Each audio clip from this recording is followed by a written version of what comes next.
today? Doing well. How about you guys? Yeah, we're 12-2 Podcast. We're back with you. Very busy season.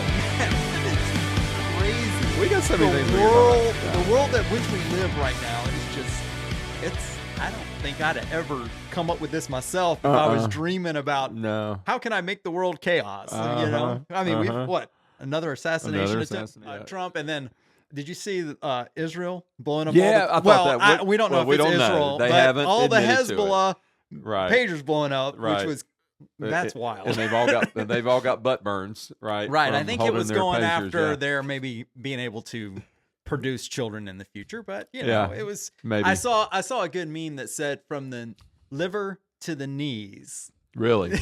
Yeah, coming over a Wow. Yeah. But you think about, just from the standpoint of warfare, if that doesn't just totally impress you with the ingenuity man, it does. of Israel. But I it does mean, kind of scare wow. me. Yeah. If they can make you know, Yeah. a pager blow up, you know, think about, because you know it was just a little bit of what they did was they overheated the battery. They you know overheated the battery with a little small explosive beside it. Yeah. And just think what they could do if we all had it. We're driving electric cars. Wow. Yeah, you that's know, a great point. they could overheat the batteries, and when those things go, you ain't putting that fire out. So So, is there a way for us to scan our cell phones for things like that, you think? Somebody needs to come up with some type of a scanner, right? Yeah, to yeah. make sure our cell phones are clean, you well, reckon? I can guarantee you, your cell phone's not clean, and No, it's not, and the yeah. government's listening in. So. Yeah. That's kind of, And big corporations, they're collecting all your data, yeah. and then they're selling it back and forth. So, hey, if you think you're, you know, Yeah. have a secret website you're going to, not. Yeah, so we just got to remember Romans 13, right, where Paul was talking the other day. We saw it in church, right? We was talking about if you're doing right with the government right. authorities, you don't have anything to worry about, which I don't know if that's totally true in this day and time, but Well, at least theoretically Paul's right, but to keep a clear conscience. Yes, right? yes. Yeah. I mean, well, but you also have to realize, you know, in that passage, he is talking about just government. Yes, he is. You know, He is. righteous government. He is. And if you truly are leading a righteous life in under a righteous government, you truly don't have anything to worry about. Right. It's when one of those aspects is unrighteous that it starts getting. And the reality is, which kind of makes sure, because you know that he was living in a time when there was unrighteous government. When there's unrighteous government, So, and so that's another contextual thing that we need to understand when we're studying Scripture, right? Oh, yeah, exactly. There's so much. It's so much more than just open up your Bible, putting your finger here, and saying, "Let's start here." Exactly. So much more. Yeah. Oh my word. You got to look at it, and I mean, as a whole, and then of course, you know, Christians, Western Christian, have been battling and struggling with this whole idea of government and the Christian church and government, and you know, what are the different roles? How much authority does government have over the individual? How much authority does government have over the church? How much authority does the church have over the individual? How much authority does the church have over government, and those types of things? And you know, they've been battling with that for thousands of years. You just said that like 8 different ways, and they were all perfect. That was really good. Yeah, you know. You're good at it. But you know, you think about that, and we go back to that whole separation of church and state thing, and how we in the church have fallen for that, and we assume that it meant, you know, we assume that it means that they're protecting the government from religion, right? When it was really, it's not in the Constitution. It was in a letter that Thomas Jefferson sent because he was concerned about the infringement of government upon religion, upon the church. But we have totally misconstrued everything. We've acted like it's part of the Constitution, and it's not. And then even taking the letter, it was the original source document, and we've misconstrued that. And the church has set back and allowed society to do that. It's because we have failed to educate the populace. It's very interesting in that, of course, you know, you have to realize the context, again, the historical context. You know, they've just come out of England. Who was not some devoted Christ follower. He would not be considered an evangelical. No, he wouldn't be. You know, he was more deist than he was Christian, but he still understood. Yeah, absolutely. I mean, that there was God. And that, I mean, Declaration of Independence, you know, that our rights don't come from government. They come from our Creator. Right. But within that context, you see that they had come out of England, and England had a state church. Yeah. And there were several, you know, the Pilgrims the Puritans that had all come to England, even the Catholics that ended up in Maryland, had all come because there was this national religion in England that said you either worship the way we say or we're going to persecute you. And they did not want that here. So they wanted freedom of conscience, freedom of religion, freedom to worship God as you saw fit, whether that was, as Episcopalian or whether that was, but there was an agreement that there was a creator. And our culture was built on the fact that rights came from God and not from government. And there was an agreement across the board that if you were going to come to America, that's why it says, "In God we trust," that you gave credence to that. Yeah. Otherwise, you didn't fit into the American system. Yeah. It's also interesting that they knew that unless they had a moral culture, this whole republic, this experiment, would not succeed. Right, exactly. Yeah, that's true. And, one of the things that I just heard this morning, just reminded of the 1965 Paul Harvey. I don't know if you was well before you were born, but I remember Paul Harvey. Yeah, If I Were the Devil. Yeah, a 3-minute, 27-second oratory, which was unbelievable. And hint that Integrity Church on Sunday that might surface, but I mean, he was prophetic. He was prophetic, even to the point where he said, "If I were the devil, I would change the Lord's Prayer. Our Father who art in Washington." Right. Was a part of that, as I was reminded as I was just listening to that this morning. So speaking of government, what do you make of? We kind of mentioned this second assassination attempt. What do you make of this? Well, obviously, there is a contingent of people who do not want Trump to be the president. Yeah. Let's just, and we know that if the polls are right, it's, somewhere around half the country. But we also see this demonization of the other side. And I always find it funny when progressives, they take the page right out of Saul Alinsky's Rules for Radicals. Rules for Radicals. You blame your opponent for the things that you are doing. Yes. Right. So absolutely. It's Trump's fault because of his rhetoric that we see this violence against Trump. Which doesn't make sense. And it's the rhetoric against the Haitians, the 20,000 Haitians in Springfield, Ohio. I guess it's whatever. That's the singular most common thing that I've heard. The most recent one. Yeah. And that his, this rhetoric against illegals and against wanting to secure the border and whatever the case is, that somehow that rhetoric is what is sparking the violence against himself, which makes no sense when the other side is sitting there saying that he is a threat to democracy, that if we have to do everything in our power to keep him from getting office, that he will end the country as we know it.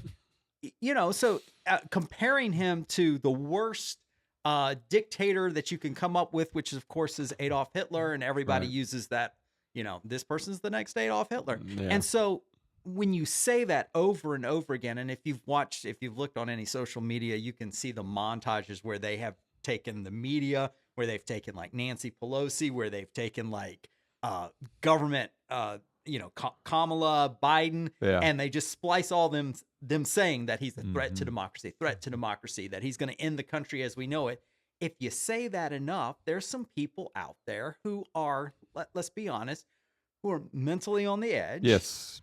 And Matt Walsh made a good point. He said the guy wasn't, the action of trying to shoot the president isn't necessarily the crazy act, because if you truly believe that he is a threat to the country, he is a threat to democracy, he is the next Hitler, it becomes reasonable in that person's mind that they have to take this person out. Right. They have to be the ones to do it. Yeah. And this guy was a little bit on, he wasn't completely stable. Let's just be honest. Right. I know he had spent some time in Ukraine recruiting. Well, so have you, and so have I. Right. So, yeah, but he not was recruiting, but I recruited a daughter.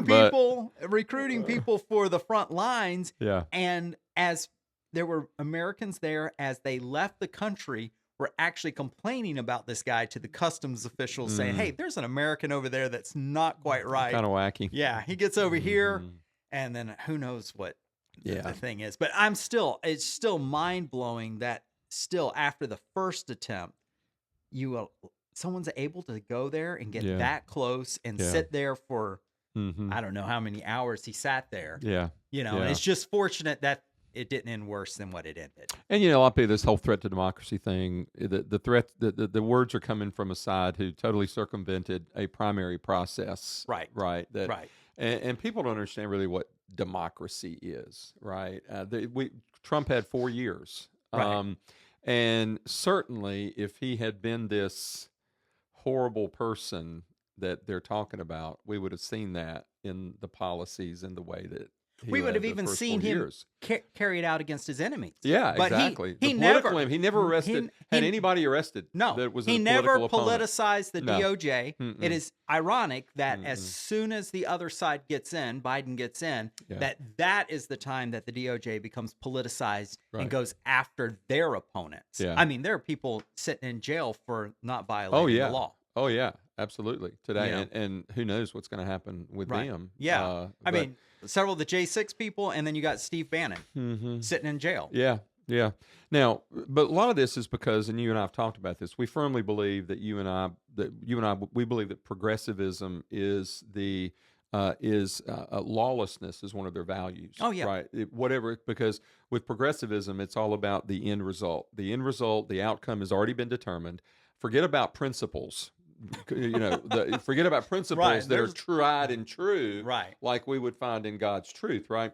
But with progressivism, the outcome's already there, so Right. everything is done to fit the scheme in order to produce that outcome that has already been predetermined. Oh, yeah. And right and wrong has nothing to do with it. Morality has nothing to do with it.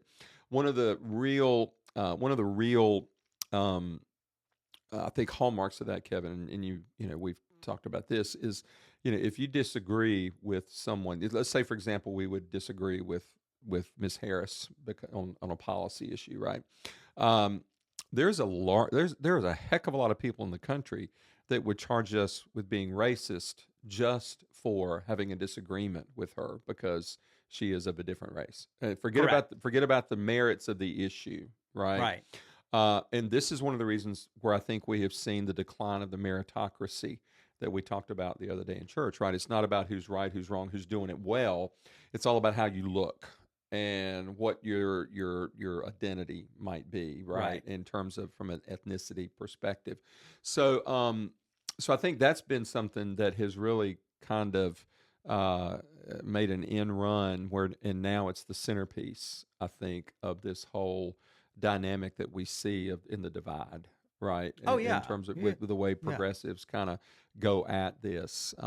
If you can't argue the merits, find something else you can argue. Right. And we can't change. You and I can't change the way we look, our ethnicity. That's who we are. That we're born with that. However, the way we think about things, we have discretion over that, right? Correct. We either choose principles that are biblical and right, or we choose principles on the other. Well, they're not real principles; they're whatever you want to call them, misconceptions, Satanic ideology. satanic ideology. Yeah. So this is a crazy time. What we're seeing, and you had made mention too, kind of hit maybe some multiple topics today, kind of going beyond that Trump thing, because it's amazing how you see the level of coverage and what you don't see in terms of the level of coverage. Oh, yeah. Around this. Yeah, I Right. mean, definitely you got this mainstream media who has, and they have picked a side. Mm-hmm. They've been, they're in agreement with the progressive ideals, Mhm. which are, which come out of Marxism, which ultimately come out of Satan himself. Mhm. But they have this naturalistic worldview. Mhm. So therefore, if it's completely naturalistic, then the only thing that matters is what I'm made up of. Mhm. And therefore, Mhm. therefore you can boil it down to pigmentation if you wanted Yeah, to. How much right. The melatonin, physical is the what matters. physical Yeah. is what matters, rather than our Mhm. intrinsic worth, Mhm. which then spills over into if we have no intrinsic worth, then the only thing that matters is what we are able to do for culture, for society, Right. for getting us to that quote utopia Right. that Right. that the powers that be, those in charge, those who have gathered power, keep promising us that they're going to take us to. Right. Yeah. And in the end, all they do is end up with human misery. And we neglect the fact that people, I'm not going to call them leaders because they're not leaders. The people that are doing what you're talking about are not leaders. I don't care what kind of position they might have. Right. Leadership is a behavior, and it is not leading people to a path of manipulation. Right. Right. But those people that have been doing that, those of us who are on the say the victim side of that, right? We're the ones being manipulated. We don't even think to go back and look at history and discover that this destination has been promised so many times, so many years by so many people in the past, and it's never worked. It doesn't work. And yet we're too gullible and too Pollyanna to realize that that's not real. It's unattainable. Right. But it speaks to that sinful nature of us because, it's all about, somebody promises you, hey, you're going to be able to live how you believe that you should live. You get to express yourself in any way, shape, or form. And so we have now boiled our existence down to, in this culture, let's just be honest, we've boiled our existence down to our identity, our feelings, and our sexual expression. And that's about it. Yeah, and that's they a have great point. capitalized on that. And they have said, if you vote for us, if you put us in power, we'll allow those things to will bring us to utopia. Of course, they don't say that it's going to cost you the ability to own anything. It's going to cost you the ability to go into a grocery store and buy whatever you want to. It's going to cost you all your economic success. It's going to cost you your family. It's going to cost you the ability to grow old and have, your grandchildren visit you because, if you feel like a boy will cut off your parts and now you're not going to have any children. For some reason, they just have this tremendous war against procreation, against children, against innocence, against all the things that are pure. Yeah, and everything that, and they're for everything that we do out of that you mentioned it earlier, that naturalistic nature that we have, which is our sin nature. Nature. So it's kind of like, we were talking about democracy a few minutes ago, and you kind of, we're going to do away with democracy. I believe, Kevin, correct me if I'm wrong, and I may be, we have not talked about this, so feel free to debate on this. I'm kind of thinking that the modern view of the word and the concept of democracy, as most people would define it today, really is all about just simply self-determination, which basically is if Trump is, for example, a threat to democracy, if that is what democracy is, because self-determination in the purest sense means I do what I want no matter how it impacts you. I have the ultimate freedom for me to do what I want, but there are no limits restricting me from how that might impact you. So, are we kind of getting there? But the problem is that means that mine don't limit you. So, exactly. So who gets to determine that? Yeah. But that's what the progressive movement is all about. That's what they're promising. And yeah, it's what they're promising. And I believe that is probably pretty close to what they have caused maybe the majority, I don't know, of Americans to think of when they think of democracy. Right. You see it perfectly play out with the whole BLM riots, right? Because it was the majority of people in that area who determined, hey, the stuff in the store belongs to me. Right. And so we, as a group, a mob mentality, we're going to go into the store and we're going to loot it and then burn the store down. Yeah. And then the one individual who owns the store standing there going, hey, guys, you can't do this. The mob just, the Democratic, democracy determined that the store owner had no right to his property. Because the assumption is that if they are the property owners and the owners of the inventory in the school or in the store, that they must have acquired it illegally or taking it from them. Taking it from them, right? Because it goes back to what we've talked about, one of the fundamental premises of Marxism is that whole idea of equality, Right. equality not of opportunity, but equality of us. We've got to be the same. Yeah, equity, the quality of results. Yeah, That yeah. 2 + 2 = 4, or it equals 5 or 6 or 7, whatever Mhm. you want it to be. Mhm. And you learn that that concept in math, lowest common denominator. Yeah, right, right.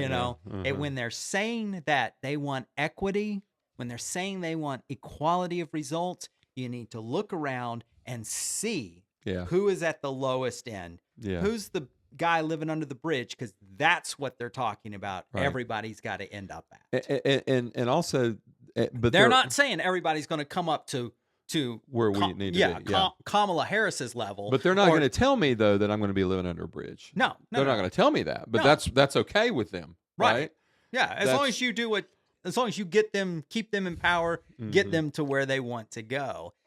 It's very interesting. Aristotle, he said there's 3 ways that we can govern. There's a monarchy, there's an oligarchy, and there's a republic. And then what he said was very interesting. When a monarchy abuses its power, it becomes a tyrannical, a tyranny. Mhm. When an not an oligarch, when an aristocracy abuses its power, it becomes an oligarchy, Okay. rule by. And then when a republic abuses its power, it devolves into democracy. And so he said, our founding fathers were very fearful of democracy because all it takes is what's known as a demagogue, a Right. leader of a mob, to destroy, Right. Yeah. for all practical purposes, to destroy civilizations, Yeah. to create chaos. Think about this. If you're in the middle of the BLM riots and there's all this chaos, there's no safety, there's no security, you can't enact business. We can't. Right. We We can't can't start a transact small business. business. Yeah.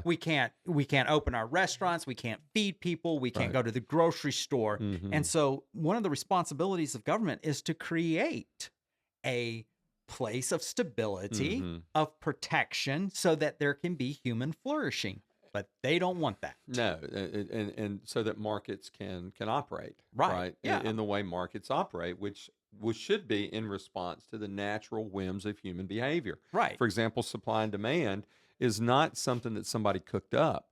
It's a simple expression of human behavior. Correct. You come to me with your product and you're going to lower the price. I'm going to be more likely to buy it if, in fact, there's some demand for it. You have your product, and if myself and others begin to want it, we need it, and you're producing it, then your prices are going to go up. And guess what? Because of that need, I'm going to buy it. So so that's, and we kind of go back to the Marxism. We see that is a system that is overlaid on top of mankind. Whereas, as we're going to be talking about this week or next week, I think, sometime in our message series, capitalism is simply an economic system that grows out of the natural natural behaviors, the Right. Adam natural Smith and the yearnings. invisible hand Yes. idea. Yeah. Yeah. And so that's the beauty of the economic system that we have in the United States. And yet we're so many, over half the country, right? If you're endorsing, they don't realize it perhaps, Right. but you're endorsing one side, the progressive candidate. You're endorsing socialism Yeah, and yeah. and ultimately communism. If you take that farther, it gets to the point where, like the vice presidential candidate for the progressive side, apparently they own nothing and don't own a home, don't have any property or anything like that. Really? Wow. And and that's true. And so that's one of the fundamental tenets of communism, which is the further, expression or manifestation of socialism, obviously. Right. So scary stuff. Yeah. Scary I mean, stuff. you can even see it, like how much it's invaded our idea and our culture. A lot of these what is it, gouging laws that have been passed in certain places. Mhm. I spent some time in Florida. I went to school down in Florida and Yeah. experienced some hurricanes and stuff. And what's very interesting is, they passed all these anti-gouging laws. And so when a hurricane comes through, Mhm. uh, before they had this anti-gouging law, a hurricane would come through. There'd be some, entrepreneurial people up in like Ohio, North Carolina, wherever, Colorado, and they would go, we have a bunch of generators here. Mhm. Why don't we put them all in a truck and run down to Florida and sell them? Mhm. So they would do that. Mhm. And then, of course, they would sell them for whatever people were willing to buy. Right, For, sure, yeah. You know? Mhm, And what mhm. that did, of course, was, and,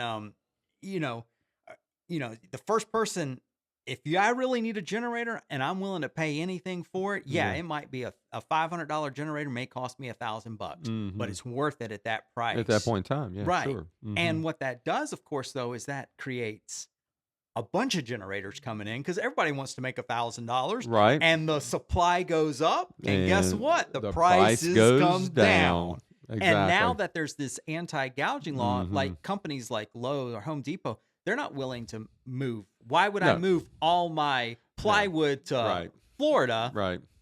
Because I'm not going to make any more money off of it. So Which- that creates shortages. And which is going to harm The the residents average of person. Florida Right. who need it. Right. Right. Exactly.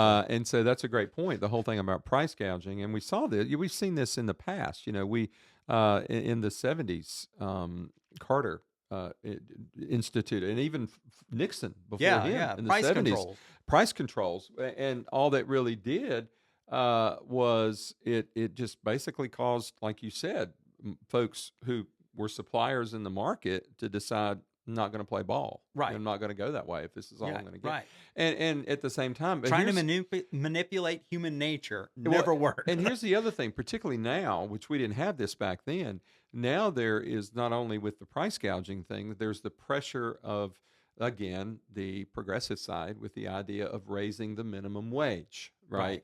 Redefining what a living wage is. And at some point, and again, progressivism is not a very business friendly philosophy. Would you agree? Right. Well, they're not a human flourishing philosophy, and part of business is that's part of human flourishing Absolutely. is business. Yes. It's the creation of wealth, is the creation of things that people want to Right. make their life better. Mhm. That's human flourishing, Yeah, and it they is. hate human flourishing. They do, and you've created a business. I've created a business. We've done we created a church together, kind of thing. We were Right. God. That was a God thing, obviously. Right. But we understand how that entrepreneurial spirit is so central to the ability for people to flourish. And here's the thing: if people don't flourish, how are we going to take care of those who are not able to flourish? We can't. The biblical definition of those who are we call them around here the responsible poor, right? Right. It is out of that flourishing that we are to take care of those who legitimately can't take care of themselves. And this has been a principle of, a biblical principle from the beginning. When you see when God establishes the nation of Israel, that they were supposed to go in and flourish. They were supposed to have They really vineyards, and were. they were supposed to, plant and have this tremendous agricultural. Yeah. But part of that, God said, He said, "Hey, don't pick all the grapes. Hey, Yeah. don't harvest all the barley. Right. In your success, Leave some out. you for leave those. some Yeah. out for those who are less fortunate, who Mhm. aren't able to do that, to come Mhm. and work, of Mhm. course, because they had to go gather it Yeah. themselves. Yeah. But you weren't supposed to do that. But if I'm not successful in my vineyard, I have nothing to leave those who That's right. don't have a vineyard. That's right. That's Right. right. And so it's funny because those who are on the progressive side would often trumpet themselves as being champions for the cause of the poor. Right. And those who don't think this whole process through can easily get taken by that. Right. But when you think the whole process through, like what we've been doing here for the past 29 minutes or so, right? Talking Right. about that, Yeah. we just see how fallacious that particular approach would be, and it's not helping the poor. It's bringing everybody, lowering them into the level of the poor. Right. Which is Basically just making them desperate and everybody desperate, so they have to look to almighty government rather than almighty God. Creating more of the oppressed class, Correct. who can rise up in revolt against the oppressor Correct. class. Keeping the Classic. people who are in power in power. Classic. Yeah. So, Well, this has been anyway. fun. Yeah, it has been. Again, glad you joined us. Hey, like us, share us, follow us. Hit all the subscribe buttons, give us a 5-star rating. Just do it all. We really do appreciate it. And we are so glad to have you guys with us. And if you're in the Burlington, North Carolina area, Kevin and I will be doing a 12-2 conversation, a live kind of thing with a live audience, question and answer and stuff. October 22nd, it's a Tuesday night, 6 o'clock, Integrity Church.